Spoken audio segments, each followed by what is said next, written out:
The rainbook. The rainbook is an early device for measuring the amount of moisture in the atmosphere. Page curl describes a modest humidity spike in the early morning. Text bleed acknowledges the fragility of the attempt to fix memory and emphasizes writing's fluidity, or perhaps that the writer had suffered a recent or recurrent loss. A kind of winter, a summer storm can render a page illegible in a matter of minutes. But there is no such thing as a clean slate, regardless of your desire. Ink is always the color of water, and water is always the color of something else. Welcome. And of those who have traveled there, how many have come back, stray light, highlighting mist silver with smudged saffron? You could have walked into that motionless, horizonless mirror without either sky or water. If only a raft or dock or heron might have appeared, osprey lofting a speckled torpedo, or hemlock discover itself slivered in a sleet of current.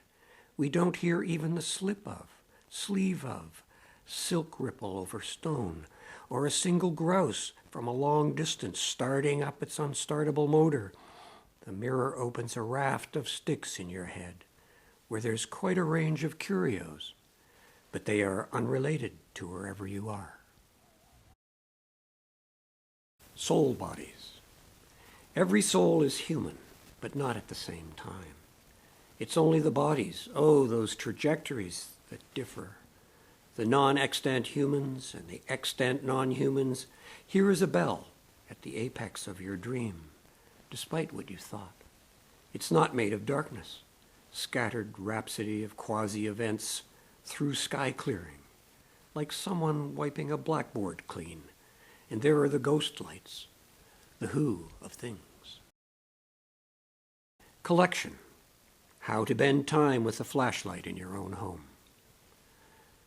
Bright with shadows flung out from them, each one of these instances is where you had once been, and though they seemed finished then, each continues to emit its separate times that intermesh in the interference pattern known as the hologram of the broken chairs. Something at last possible, like a flashlight or a bottle cap, with an inscription that reads, "Unopen me."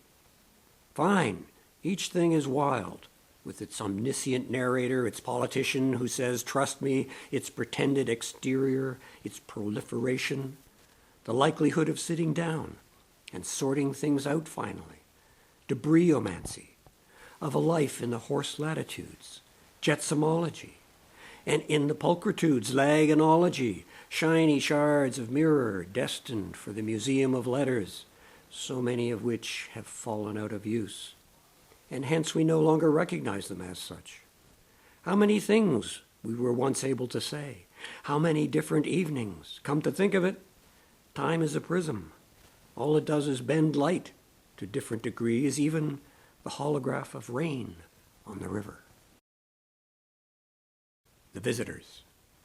Anyway, something much more significant is how things fall toward you when you least expect it. Gravity, for instance, a cause of many errors and celebrations, such as the white bench landed among the Scotch pines, listening with their needles to the conversations of absent visitors, or a lilac alone in a meadow, who on closer inspection has the company of many almost once ordered stones, among whom a tarnished brooch with wings, a perfectly intact teal bottle of Davis's vegetable painkiller, an iron leg cold, whose language is rust rather than blood, a dried up well with a boulder thrust in its throat. You have to ask, who are the visitors here? When the last time you woke remembering a dream was? What's with the speech of thunder substitutions? And if so, for what it could be significant? For the plot or the burnt-out subjunctives of displacement? It matters. That the thinking of the forest is not my thinking, that things learn to fly by manipulating the airwaves, that those who love deepest have cellos for hearts, that those who love deepest have ouds for hearts, that those who love deepest have marimbas for hearts, that those who love deepest have kotos for hearts, that those who love deepest have Dewanaganic for hearts. It matters that things have plans of their own, that water flows uphill in dreams, that words are your breath, wrapped in the music of each of your histories, that time opens its profligate book. It matters that I'm an animal made of animals, that the interior of things is farther away than I can imagine, that in winter's sun liquid silver drips off the roof, that delta gamma omicron, that the yet to come is already here. It matters that language is a manipulated field recording, that to many I may not even appear as a being, especially amongst the extinctions.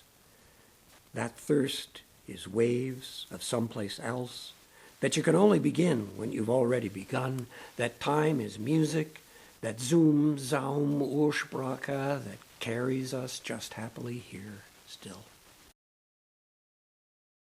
Losing sleep, that ocean, that quotient, that anaphora theater, that patient, that oh, shh, can you hear it? That one, reanimating solar tincture, that orchid, that oar, that tipped canoe, those frugally burnt bridges she put in her scrapbook, that sticker, that knocking box, that kickboxer balancing that web-footed wetland, that cursive lip, that ooh la la that changes everything.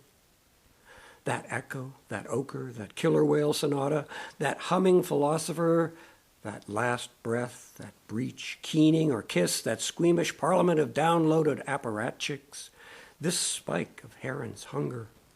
Rope bridges swaying through the markets, I write them, scribble them, they, me, from there, that distance, that long closed-off space, those orange smudged depths, dreamed of lures. They'll have shunted, they do, down from that imagine to underthinking, overlooking, that lunge of river, trivia, majuscule, one day revelation.